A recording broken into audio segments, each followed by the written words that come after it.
अच्छा मनोज जी, आप ये बताइए, महात्मा बुद्ध को आप भारतीय दर्शन में कहाँ पाते हैं? अ, सवाल आपका बहुत जटिल है। और बुद्ध के बारे में कुछ भी बात करने का मतलब है कि सूरज के सामने एक दिया दिखाना। छोटा सा जुगनू टिमटिमा रहा हो। बुद्ध भारतीय दर्शन के एक समुद्र हैं। जी। आप ये समझ लीजिए कि बुद्ध उस ताज़ा हवा के झोंके की तरह हैं जो इंसान को प्राणवायु देता है। प्रेरणा जी, हुआ ये कि वेद कालीन में जो वैदिक सभ्यता थी उसमें दो तीन चीजें बहुत प्रमुखता से बार बार वेदों में कही गई। वे जो वैदिक युग था उसमें सर्वाधिक जो बल दिया गया वो यज्ञ पर दिया गया कि यज्ञ ही दुनिया की सारी समस्याओं का निदान है। हाँ, वैदिक काल में शायद मूर्ति पूजा नहीं थी, यज्ञ ही था। यज्ञ, वैदिक ने मूर्ति पूजा, शिव का वहां पर उल्लेख मिलता है, लेकिन उस तरह से नहीं थी। उस तरह से नहीं है वो। वैदिक काल में जो ज्ञान अर्जित करना है, दुख शमित करना है, कुछ भी करना है तो यज्ञ करना बहुत जरूरी था। तो जो यज्ञ की विधियां थी वो लगभग वैदिक काल में बताई गई और कर्मकांड बहुत था उस समय। जी, जी, जी। दूसरी बात ये थी कि यज्ञ में बलि बहुत दी जाती थी।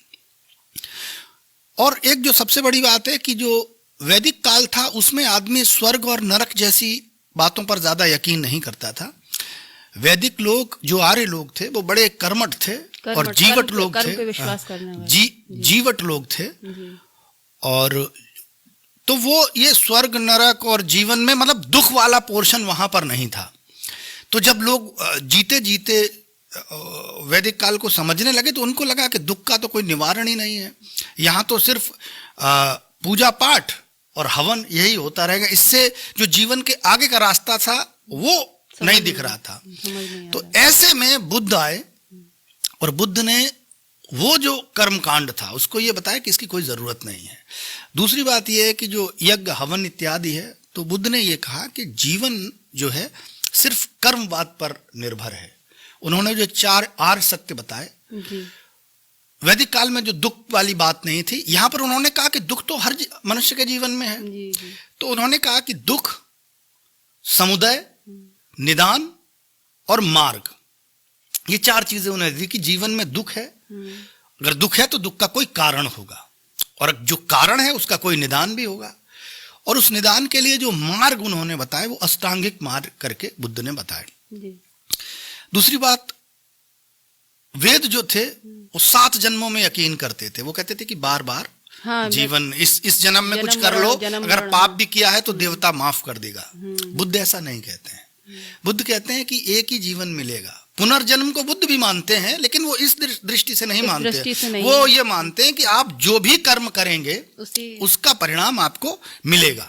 तो इसलिए इस एक जीवन में इतना अच्छे कर्म करो, इतना सात्विक जीवन जियो कि आप जो निर्वाण, जो उपनिषद में मोक्ष जिसको कहा गया है, वेद में ये परिकल्पना मोक्ष वाली नहीं थी। तो निर्वाण तक लाने के लिए बुद्ध ने कर्म को प्रधान बताया। उन्होंने कर्म के बाद की जो बातें थी, जैसे किसी उनके एक शिष्य ने उनसे पूछा कि मरने के बाद आदमी कहाँ जाता है, तो बुद्ध ने कहा तुमको क्या करना है, मरने के बाद कहीं भी जाओ, क्या फर्क पड़ता है, अच्छा करोगे बस, तो जो करोगे वो यहीं करोगे। तो बुद्ध ने एक जीवन को इतना मतलब एक इस तरह से स्थापित करने का प्रयत्न किया कि जीवन में अच्छे कर्म करो। दूसरी बात, जो बलि वाला पक्ष था वैदिक युग में, वो बुद्ध ने उसका विरोध किया। उन्होंने कहा कि अहिंसा जो है वो परम धर्म है। तो ये कुछ चीजें थी, तो बुद्ध ने बंद दरवाजे खोल दिए। तो आप सोचो कि बुद्ध इतने प्रभावशाली व्यक्ति थे कि वो जिस देश से निकल जाते थे उस देश के राजा जो है वो बुद्ध धर्म स्वीकार कर लेते। यही कारण है कि बौद्ध धर्म उन्हीं की वजह से फैला भी है। तो बुद्ध का इस देश पर बहुत बड़ा उपकार है। जो सबसे और एक बहुत विशेष बात जो बताना बहुत जरूरी है, वैदिक काल में सर्वाधिक बार ब्राह्मण शब्द आया है। तो बुद्ध कहते थे, वेद ये मानते थे कि जो 4 वर्ण हैं, तो वेद ये माना करते थे कि जो उच्च वर्ग है वो सारी जो चीजें हैं वो ब्राह्मण के अधीन होनी चाहिए। बुद्ध ने यहाँ, वेद ये कहते थे आर्य, और बुद्ध ने यहाँ आकर क्या कहा कि नहीं, सब बराबर है। कर्म के आधार पर अगर मनुष्य अच्छा काम करता है तो वो जाति का भी तो वो ब्राह्मण के समकक्ष है। तो ये बात जो आम जनमानस था उसको बड़ी पसंद आई।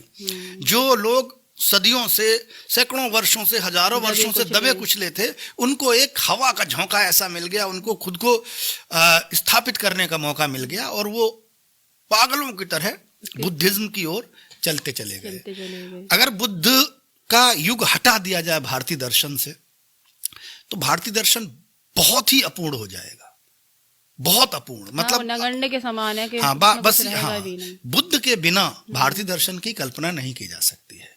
तो एक तरह से बुद्ध का बहुत बड़ा उपकार है भारतीय दर्शन में और भारत देश पर, और हम लोग इस मामले में सौभाग्यशाली हैं कि बुद्ध हमारे यहाँ पैदा हुए। बुद्ध हमारे यहाँ पैदा हुए, हम लोग इस बारे में सौभाग्यशाली हैं। ये बात आप बिल्कुल सही कह रहे हैं। और जहाँ तक बुद्ध को जो मानते हैं और जो नहीं भी मानते हैं, सभी उनका आदर करते हैं, सम्मान करते हैं।